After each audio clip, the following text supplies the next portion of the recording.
боремся за козленка. Он нас считает. Считает? А как это он считает? Да очень просто. Вот 1, 2, 3, 4, 5, 6 это свинья. Ой, теперь он и тебя сосчитал. Многие помнят этот советский мультфильм. Козленка можно сравнить с переписчиком, а героев мультфильма с населением, которое боится пересчета. Недоверие к программе переписи началось еще с царских времен, когда с ее помощью собирали налоги. Сейчас это способ выявить проблемы и правильно распределить ресурсы. Задача переписи точно не выявление имущественных ваших возможностей, а задача переписи сегодня получить динамические данные. Задача переписи понять, куда мы движемся и оперативно принять решение.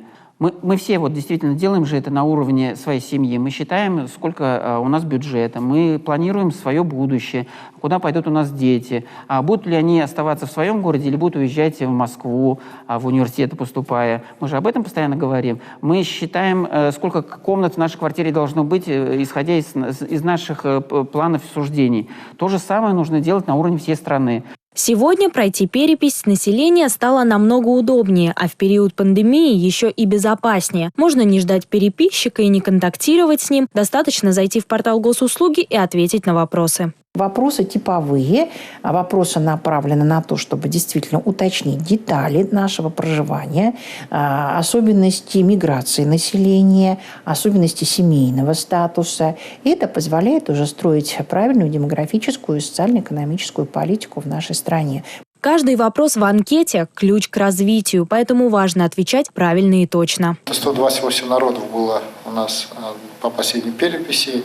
И, конечно же, мы должны и эти показатели четко и, скажем, идентифицировать и соответствующим образом исходить из этого в рамках и национальной политики, и межнациональной политики, ну и, конечно же, поддержки людей для того, чтобы они реализовывали свои конституционные права.